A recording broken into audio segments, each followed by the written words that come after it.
I suppose you could say that this is my shrine.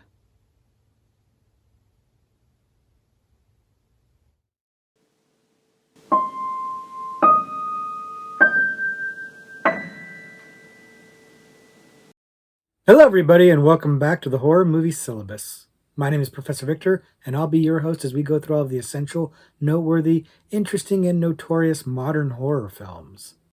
If you're new to the channel, I recommend you check out our introduction video. There's a link to it in the description below, and it's going to give you a sense of what we do here at the Horror Movie Syllabus. In short, we look at a particular subgenre of horror, and then we pick 3 movies from that subgenre to explore. But this is our Is It Syllabus-Worthy series. This is where I take a recommendation from you guys. Something that you mentioned, a horror movie that you mentioned in the comments to one of my other videos, something that I haven't seen before. And then I watch it for the first time, and then I'll let you know. Is it syllabus worthy? Is there something about it that makes me feel like it should be on the horror movie syllabus? And today, the movie that we're looking at is The Shrine. And The Shrine was recommended to me by my friend Steve. And he is a good buddy of mine who knows me pretty well, so he has a pretty good sense of what I do and do not like. And he knows that I tend to like occult stuff. And this is what he told me about this movie, is that it's an occult movie, and so it should be up my alley. And frankly, like I said, Steve has made a lot of recommendations for me in the past that have worked out. So he knows me. He knows my taste pretty well. We have a lot of the same taste. So I have some high hopes for this one. I have some high expectations for this one being really good because it should be in my wheelhouse. Now, I didn't know anything else besides that. I didn't look anything up, didn't check out a trailer, didn't read any reviews before watching it. I went in cold, just knew it was an occult movie. That was it. And did I like it? Did I hate it? Let's find out.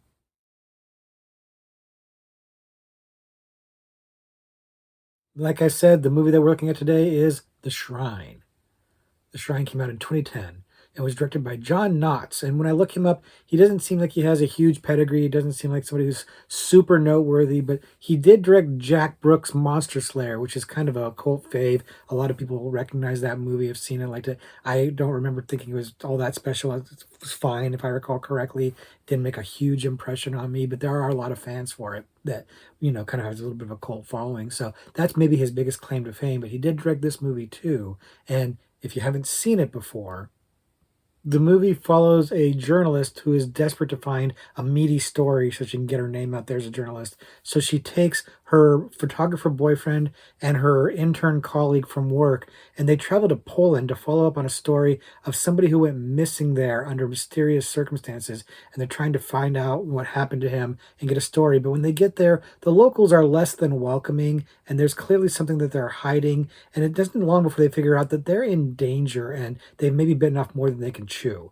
And hijinks abound, of course, and we'll stop there so as not spoil the movie for you. But right off the bat, one of the things that leapt out to me in this movie is the budget shining through in a kind of a negative way, because the movie is kind of distractingly low budget. And it's not like a DIY, straight to tape, total do it yourself movie. It is a movie that seems like ostensibly has some money, but not a lot, because it just looks cheap. It has that kind of direct-to-video digital video quality that just looks kind of flat and almost soap opera-y and just cheap. It doesn't look cinematic. It looks like the kind of thing that, frankly, you could make yourself as a home movie. It has this cheap quality to it that is very noticeable and honestly kind of distracting for me. It really kind of stood out for me as a bit of an issue. And like I said, the movie doesn't look like it has no money. It does have some cool effects we'll talk about a little later. It does have some, location shooting, and it has some actors that, were somewhat recognizable. Aaron Ashmore probably being the most noteworthy name, if you will, here. He's here and he's recognizable. And Cindy Sampson as the star, as the journalist, is here. And I guess she's done some TV work. I'm not terribly familiar with her, but she has done some TV work. She's got a bit of a name as well. But the acting here is another example of maybe the budget shining through negatively, because the acting here is mid at best. It's mostly bad. The acting here is not particularly great, even from the names, even from Aaron Ashmore and particularly from Cindy Sampson. They're not particularly good here. And it's noteworthy and it's important because it's causing an impact to engaging with the film early on, because The film, like I said, it looks cheap. There's not a lot of imagination behind the camera work. The angles are pretty bland and rote, and there's just not really a whole lot of visual flair to this movie at all for the most part. Like the sound is pretty solid. It actually is not bad. Though it's lit perfectly fine, perfectly adequately. It's just not very interesting to look at. There's just nothing here to grab your eye. There's not really much atmosphere going on here. There's a part in the movie where things start to pop off a little bit, and it gets all foggy, and it's like this CGI fog, and it's very reminiscent of Silent Hill and the aesthetic of Silent Hill. However, Silent Hill had a really cool aesthetic. It looked really neat. Even though it didn't look realistic, it looked very CGI-y. It has a very cool look. It's probably the best thing about that movie or the series of movies. This movie doesn't quite strike that. The CGI stuff, the CGI fog aspect of it is probably the most visually interesting here, but it doesn't look great. It looks at best like a knockoff of Silent Hill. And so visually, this is just not a movie that's going to grab you much, at least for the first two-thirds of the movie. It really kind of feels flat and bland to look at, and the acting's not doing anything to elevate it or make it any better, especially when it comes to the dialogue and the story, because the script leaves something to be desired here. It's not the tightest or most original script that you've ever seen. It's got a lot of pretty clunky exposition. It starts off with a couple having a spat, a little bit of relationship issues, where they tell the audience everything that they need to know about, like kind of like their personalities and where they're at, and you're just kind of telling them just that this woman is driven, and she's obsessed with getting a story at the expense of like her relationship and everything else in her life. It's very clunky, and then it's followed up by an immediate scene of her talking to her boss about wanting to get a story, and he's wanting to give her puff pieces, and she's kind of out there to prove herself, and she's going to take chances and everything, and again, just exposition dumps in very clunky dialogue. The dialogue overall in this movie isn't great, and it's particularly noteworthy right off the bat. These are like the first two scenes that you see is just exposition dumps right off the bat, and it just kind of sets the movie off on the wrong foot. It really put me on my heels when I was watching it, because you're starting off with this relationship drama that is going to carry out throughout the movie. They're going to keep revisiting this issue that the two of them have, about her not really being engaged in the relationship and being more about her work. And it doesn't really go anywhere and never really pays off. It just very much falls flat. You're never going to be invested in this relationship. You're never going to care. And in fact, the biggest problem with it is our lead woman, the journalist. She is kind of an unrelatable character.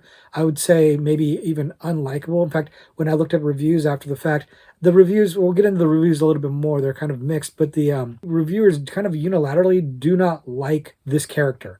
And frankly, I don't particularly like her either. She is hard to relate to. She's so single-minded and makes really dumb decisions, putting people into danger to get a story, just to get a story. Like, there doesn't even seem to be any real concern about the person she's looking for or doing good or doing the right thing. It really does seem to be just about getting a story. And it's not something that motivates most of us, frankly. None of us would care like she cares about this. And again, Cindy Sampson, is not that she's horrible here, but she's not particularly good here. She's kind of bad. Like, the acting does not elevate this character, who is kind of unlikable and definitely hard to connect with. Her performance doesn't do anything to like offset that or kind of, mitigate that issue a little bit. The plot of the movie is undercooked. It's interesting, but it doesn't get full service. It's a slow start, and it doesn't really grab you early on, and it never really does. It takes its sweet time getting to the good stuff, the stuff that actually starts to draw you in. And by the time it starts doing that, honestly, it's a little late. It takes too long to start moving. The first act of this is really a slog. It was an endurance test for me to get through it, because I just didn't care. It wasn't visually interesting. It wasn't like narratively stimulating. It was kind of dull. And then about 30 minutes in, you find the statue and you get the fog, the CGI fog. And that's where things started to pick up a little bit, because it gets a little bit more interested in the occult. Even then, though, it still feels like it's kind of a little bit of a tease. It's kind of just teasing what's going on, and the tension's starting to ratchet up a little bit. You're starting to have more problems with the locals, and you're starting to get things are starting to move a little bit, but it really isn't until you get to that third act where things start to pop off a little bit more, and I really start to get engaged. Like, you start getting more violence in this, and the gore, the violence is not bad. It's pretty decent, and there's some fun practical effects, some makeup effects here that I think work really well. I actually like the makeup effect stuff really well here. You start getting these visions of, these mysterious cult members, whatever, and their faces start to change, they start to look demonic, stuff like that. Very effective, very cool. And they're starting to build out the ideas of what's going on. And it's interesting. This whole idea, this Polish backwoods cult or whatever, and what they're doing and why they're doing it, why these people are going missing and what's happening to them, and this ritual that they perform is all interesting stuff. But it's coming in the last 20 to 30 minutes of the movie. It's really coming late in the game. And my feel is I would like this to have been peppered out throughout the movie a little bit better. You had some mystery early on. You had these locals who were acting weird. You had some like really aggressive people that were basically like, get out, and they were trying to threaten people, threaten our leads to leave. And of course they stayed, even though it made no good sense to do so. They do have that setup at the beginning, but you really don't know where it's going. And where it's going isn't bad. It's interesting. It's just, again, it's coming so late in the game that I've kind of checked out by this point. I don't care about these characters. I don't care if this woman and her boyfriend are going to work it out, and if she's going to learn a lesson about putting work first and putting people into danger. I don't care. I don't really care what happens to these people. And so that's a detriment, because when things start to pop off and they are very much in danger, then I start to get engaged, but it's a little late. If the characters were a little bit better fleshed out earlier on, if I just liked them better, honestly, if I just liked them better, I think this maybe works out more, because then the sense of tension throughout the movie that they are in a place they shouldn't be and that they're in danger and they're being antagonized maybe is enough to sustain me until we get to the really cool occult stuff. But that's not what happened. We didn't get characters that we liked, that we cared about. We didn't get a relationship that we were invested in. And again, it's a conglomeration of a lot of factors. It's the money isn't there to make it visually stimulating. The script wasn't really tight enough or strong enough to draw us in with clues and captivating characters. And then the actors couldn't do anything to make the material any better, because they were just pretty flat and not very good, frankly. And so that first part really makes the last part not feel like a payoff, right? I want to say like the setup doesn't pay off, but the setup isn't really much of a setup. That's, I think, my issue, is that they did such a poor job setting up that there could have been a payoff that would have mattered if they'd set it up better. But because it didn't, a lot of the ending kind of feels like it comes a little out of nowhere. It doesn't really kind of connect that much with what you saw before, and a lot of the narrative threads and the themes that I'm being generous by calling it themes, are not really served by the time the movie ends. And that's unfortunate, because there are these cool things at the end. There are the cool makeup effects, and there are some fun jump scares in the movie, and the ritual stuff is pretty cool. I like what's happening at the end of this movie. I just needed it earlier, way earlier. And I didn't get that. And the movie suffers as a result. But does it suffer enough to miss being on the syllabus? Well, let's find out.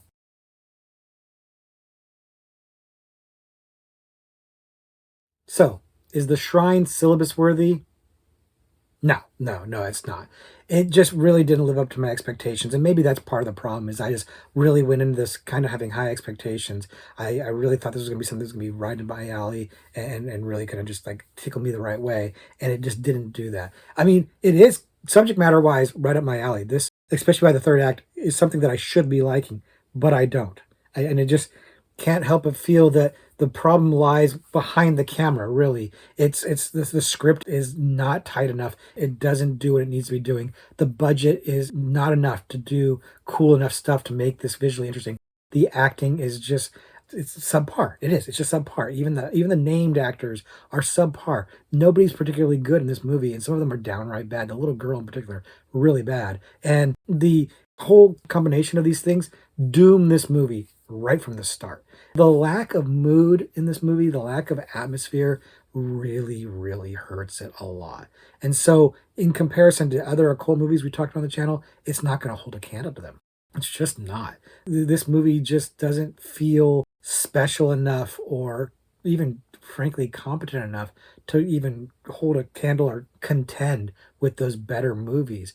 Like I said, the ending got pretty good, but it was not enough of a payoff, and it was way too late to save this movie, frankly. And it's not like it's an amazing ending either. It's just like it picks up so much from where it was before. The third act is significantly better than the first two acts, but it's not like it's the most amazing ending. And I did some research after the fact, and I guess there was an alternate ending for the movie as well that doesn't sound like it would be particularly much better. In fact, I think the theatrical ending they have is probably better than what they did have here, but than what they had I planned it, I guess. But it's not enough to save this movie to make it syllabus worthy. It's not a bad like use of your time. I'm not mad that I watched it. It's not like, oh, I'll never get that hour and a half back. It's not even an hour and a half. I think it's like an hour and 20 minutes. It's a fairly short movie. It's just that it could have done so much more. By the time you get to the third act and you start seeing some of the cool things they did, rather than having CGI smoke, they have, cool practical effects. Like, where was this earlier in the movie? That's how I feel about it. I feel like there's a little bit of a missed opportunity here to make something not a great movie or amazing movie, but a solid one. And it missed the mark. Again, I don't know if it's budget or what, but they had some potential here, but they didn't work it out. And it's funny because the reviews of this movie are very polarizing. There's a lot of people who love this movie. They think it's great. And then there's a lot of people who think it's pretty mediocre. And like I said, unilaterally, the dialogue in the movie and the acting is the stuff that gets criticized the most. And I have to agree with that. It's probably the weakest part of the movie, aside from the visual flair or lack thereof. That's the part that hurts the movie a lot. But the people who love this movie even kind of admit that the acting is not particularly good and that the dialogue is not particularly good. So even its fans say that. But for me, it wasn't a waste of my time. It's perfectly fine way to spend the time. Fine, I guess, but maybe fine. But at the end of the day, the journalist in this movie wanted a good story, and so did I. And I don't think either of us really got it. So that's my thoughts on The Shrine. I am sad to report that I didn't like this one better. I really was expecting to, and I'm bummed that I didn't. Again, I didn't hate it, but I did not like it either. And so I wouldn't necessarily, in good conscience, recommend it to anybody other than to say, like, manage your expectations. Like, if you really like occult stuff, and you like interesting settings and stuff like that, you could do worse. It's not horrible, but there are also you could do a lot better, and that's really where we're at on that. So, speaking of doing better, I'm gonna try to do better on this Horror Trivia Pursuit card than I did in enjoying that movie, and that's probably going to be one of the clunkiest transitions I've ever done for this channel for this. But I'm gonna leave it in because I'm not gonna cut because I'm gonna try to answer this question without cutting and see if I can get it right without embarrassing myself. And since we're talking about the Shrine, an occult movie, let's do the paranormal supernatural category on the card. Okay, so here's our question. In 1979's The Amityville Horror, which character invites a priest to bless the house? George Lutz, Kathy Lutz, or Father Delaney? And right off the bat, the fact that they've made a multiple choice helps quite a bit. Now, I did remember the Lutz family from the Amityville Horror, even though that's not the name of the real family. I do remember that, but I wouldn't have remembered George and Kathy, honestly. And I would definitely wouldn't have remembered Father Delaney. I just would have said the priest, and I would have said the Lutz, husband and wife. I would have said the man and the woman, or the husband and wife, and that's how I wouldn't have known the names. So it's giving me the names, so that's pretty helpful in there. But really, I've got a 1 in 3 chance of getting this right, But I do kind of know the answer to this question. I'm pretty sure I know the answer to this question. Like, we've talked about the Amityville Horror on the channel. It's one of those movies that's considered a horror classic that I feel is a little overrated. It's a little slow, especially by today's standards, by modern standards. Not a lot happens, and the movie feels a little bit slow. And it's based on a supposedly true book. And like, look, we can talk about it if you want, but like, it's not true. We all know that, right? Like, it's not real, but it's ostensibly true. And so, like, it just, yeah, it's kind of, giving the details of what supposedly really happened, and they're not really all that scary or interesting. It's really not that much. And then, and then of course the franchise has gone on to be ridiculous and everything, but the movie it's not a bad movie. It's still interesting. It's got its merits, it's got its value in it, but it's not, the fact that it's a classic, I think a lot of people go in, especially younger people, have some mixed expectations that are not met. And this plot point about him and the house blessed, this evil house, and the idea of having it blessed to kind of combat the evil is kind of a significant point in the movie. And so I do remember it, and I'm pretty sure I've got it. But like I said, you've got a 1 in 3 shot, even if you haven't seen it before, you've got a 33% chance of getting this right just by guessing. So lock in your guess right now. I'm about to answer this question. And my answer is Kathy Lutz. I remember it being the wife who invited the priest over to bless the house. I'm almost positive that I'm right on that, but let's just check. Kathy Lutz. Yeah. Again, I wouldn't have had the name right, but I would have said Mrs. Lutz or the wife, the woman, the woman of the house is the one who did it. So I knew that one. Not the most scintillating of questions. And again, I think that the multiple choice makes it easier. Without that, I think it would have been harder. I think I still would have gotten it right without that, but I wouldn't have had the name, I guess. So there's that. But that's going to do it for this week's video. Thanks to Steve for giving me this recommendation. I suppose I didn't love it, but it was fine. And if you got any other recommendations, whether it's a cult related or otherwise, leave them in the comments below. If it's something I haven't seen, I'll probably wind up checking that out in the future. But until then, I'm just going to say, class dismissed.